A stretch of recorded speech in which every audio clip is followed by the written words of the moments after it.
আপনি কি কখনো এমন কাউকে দেখেছেন যে সোশ্যাল মিডিয়াতে আছে কিন্তু তার কোনো অস্তিত্ব নেই?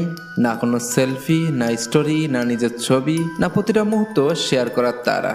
আজ যেখানে মানুষ ব্রেকফাস্ট থেকে শুরু করে নিজের কান্না পর্যন্ত ক্যামেরার সামনে বিক্রি করে দেয়, যেখানে প্রতিটা ব্যক্তিগত মুহূর্তকে ইন্টারনেটের বাজারে নিলামে তোলা এক প্রকার ট্রেন্ড, সেখানে কিছু মানুষ বছরের পর বছর নিজের একটা ছবিও পোস্ট করে না। তারা কি লাজুক?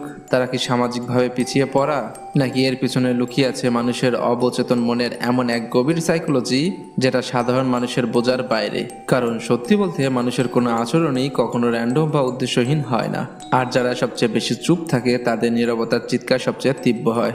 আজ আমরা মানুষের মনে সেই অন্ধকার এবং শান্ত ঘরে প্রবেশ করব এবং জানবো কেন কিছু মানুষ চিরকাল পর্দার আড়ালে থাকতে ভালোবাসে। আপনাদের একটা সহজ প্রশ্ন করি, মানুষ কেন নিজের ছবি পোস্ট করে? এর পিছনে শুধু স্মৃতি ধরে রাখা একমাত্র কারণ নয়, এর আসল কারণ হলো the need to be seen. অর্থাৎ আদিমকাল থেকেই মানুষ একা বাঁচতে পারে না, সে চায় সমাজ তাকে স্বীকৃতি দিক, তাকে নোটিস করুক। আজকে ডিজিটাল যুগে সেই স্বীকৃতির নতুন রূপ হলো লাইক, কমেন্ট আর শেয়ার। নতুন পোশাক পোস্ট, দামি রেস্টুরেন্ট পোস্ট, এমনকি নিজের বিষণ্ণতা আর একাকিত্ব সেটাও পোস্ট। কারণ আমরা আসলে ছবি পোস্ট করছি না, আমরা আমাদের ভিতরে শূন্যতাকে ঢাকবার জন্য মানুষের মনোযোগ ভিক্ষা করছি। আর প্রতিটা নোটিফিকেশন, প্রতিটা পজিটিভ রিয়াকশন আমাদের মস্তিষ্কে ডোপামিন নামক এক ধরনের কেমিক্যালের বন্যা বয়ে দেয়। এটা একটা সাময়িক উপশম, একটা ড্রাগের মতন। আমরা এমন এক জেনারেশন হয়ে উঠছি যারা সস্তা কিছু ডোপামিন ড্রপের জন্য নিজের ব্যক্তিগত জীবনকে প্রদর্শন করতে দ্বিধাবোধ করি না। মস্তিষ্ক তখন মনে করে মানুষ আমাকে দেখছে, আমি গুরুত্বপূর্ণ। কিন্তু সাইকোলজির সবচেয়ে চমৎকার দিকটা এখানেই, সব মানুষ এই সস্তা ডোপামিনের ফাঁদে পা দেয় না। কিছু মানুষ আছে যারা জীবনটাকে গভীরভাবে অনুভব করে কিন্তু সেটা প্রদর্শন করে না। প্রশ্ন হলো, এই লোভ থেকে তারা নিজেদের মুক্ত রাখলো কিভাবে? অনেকে মনে করে যারা ছবি দেয় না তারা হয়তো দেখতে ভালো নয় বা তাদের আত্মবিশ্বাসের অভাব আছে। কিন্তু সাইকোলজিতে বলে the loudest in the room is the weakest in the room. অর্থাৎ যার ভিতরে শূন্যতা যত বড় তার বাইরের চিৎকার তত তীব্র। আপনি বাস্তব জীবনে খেয়াল করলেই অবাক হবেন, যাদের প্রোফাইলে কোনো ছবি নেই তাদের অনেকের রিয়েল লাইফে অত্যন্ত সফল, আত্মবিশ্বাসী এবং আকর্ষণীয়। যে মানুষ নিজের অস্তিত্ব নিয়ে ভিতরে সম্পূর্ণ শান্ত, তাকে সমাজ কি ভাবলো তা নিয়ে অনলাইন দুনিয়ায় চিৎকার করতে হয় না। তারা মানুষের সাথে মিশে, প্রাণ খুলে হাসে। কিন্তু অনলাইন দুনিয়ায় তারা একজন অদৃশ্য মানব। কেন? কারণ তারা ডিজিটাল বাউন্ডারি বা ডিজিটাল সীমানা তৈরি করতে শিখে গেছে। তারা বোঝে কম্পোস্ট করা কোনো ইনসিকিউরিটি নয়, এটা হলো এক ধরনের শান্ত আত্মবিশ্বাস, যেখানে মানুষ নিজের মূল্য ইন্টারনেটের লাইক কাউন্টারে গিয়ে খোঁজে না। তারা জানে সবকিছু পাবলিক করে দেওয়া মানে নিজের জীবনের নিয়ন্ত্রণ সম্পূর্ণ অপরিচিত কিছু মানুষের হাতে তুলে দেওয়া। সব মুহূর্ত দর্শকদের করতালির জন্য নয়, কিছু মুহূর্ত এত পবিত্র যে সেগুলোকে ক্যামেরার লেন্সে বন্দি করলে তার আসল গভীরতাটাই হারিয়ে যায়। আজকের সোশ্যাল মিডিয়া কালচারের সবচেয়ে দামি জিনিস কি জানেন? অ্যাটেনশন। বড় বড় কোম্পানিগুলো আপনার এই অ্যাটেনশন বিক্রি করে কোটি কোটি টাকা কামাচ্ছে, আর সাধারণ মানুষ সেই অ্যাটেনশনের আশায় নিজের ব্যক্তিগত জীবনকে সস্তা দরে বিলিয়ে দিচ্ছে। ধীরে ধীরে মানুষ এক্সটার্নাল ভ্যালিডেশন বা অন্যের অনুমোদনের দাস হয়ে পড়ে। অন্যের একটা নাইস পিক কমেন্ট সিদ্ধান্ত নেয় আজ আপনার মন ভালো থাকবে নাকি খারাপ, আপনার পুরো দিনটা কেমন কাটবে তার নিয়ন্ত্রণ করে স্ক্রিনের ওধারে থাকা কিছু মানুষ। কিন্তু কিছু মানুষ এই নোংরা খেলাটা খুব কাছ থেকে ধরে ফেলেছে। তারা বোঝে আমার অস্তিত্বের মূল্য কোনো অ্যালগোরিদম বা অপরিচিত মানুষের আঙ্গুলের স্পর্শে ঠিক হতে পারে না। তারা লাইকের সস্তা আনন্দের চেয়ে মনের গভীর শান্তিকে বেছে নেয়। তারা জানে সবসময় দৃশ্যমান থাকাটাই ক্ষমতা নয়। আজকের এই কোলাহলের দুনিয়ায় যেখানে সবাই নিজেকে দেখানোর জন্য চিৎকার করছে, সেখানে নিজেকে লুকিয়ে রাখতে পারাটাই হলো সবচেয়ে বড় সুপার পাওয়ার। তবে গল্পটার একটা অন্ধকার দিকও আছে। সবাই যে খুবই স্ট্রং মাইন্ডসেট বা উচ্চ দর্শনের কারণে ছবি পোস্ট করা বন্ধ করে দেয় তা কিন্তু নয়। কারো কারো ক্ষেত্রে এই নীরবতার কারণ গভীর ক্ষত, ভয় বা ট্রমা। সোশ্যাল মিডিয়া আমাদের চোখের সামনে সুন্দরের একটা এমন বিষাক্ত স্ট্যান্ডার্ড তৈরি করেছে যা সম্পূর্ণ অবাস্তব। সাইকোলজিতে একে বলা হয় বডি ডিসমরফিয়া বা তীব্রহীনমন্যতা। আয়নার সামনে দাঁড়িয়ে নিজের আসল চেহারাকে এই ফিল্টারের দুনিয়া বড্ড বেমানান লাগে। তারা প্রতিনিয়ত নিজেদের প্রশ্ন করে, মানুষ আমার গায়ের রং নিয়ে কি ভাববে, আমার ওজন নিয়ে যদি কেউ ট্রল করে, যদি ছবি দেওয়ার পর যথেষ্ট লাইক না আসে তবে তোর লোক হাসাহাসি করবে।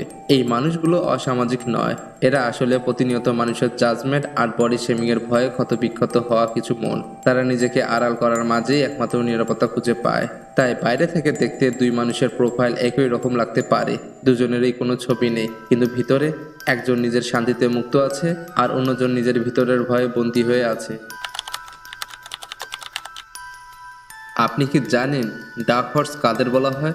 যারা নিঃশব্দে নিজেদের তৈরি করে এবং একদিন হঠাৎ করে সবাইকে চমকে দেয়। কিছু মানুষ স্পষ্ট লাইটের আলো একদম সহ্য করতে পারে না, তারা ব্যাক স্টেজ পছন্দ করে, তারা নতুন স্কিল শেখে, নতুন ব্যবসা দাঁড় করায়, বই পড়ে, নিজেকে ভিতর থেকে গড়ে তোলে। কিন্তু তার একটা ডিজিটাল প্রমাণও তারা ইন্টারনেটে রাখে না, কারণ তারা শো অফের চেয়ে সেলফ অ্যাকচুয়ালাইজেশন বা নিজের ভিতরের আসল বিকাশকে বেশি গুরুত্ব দেয়।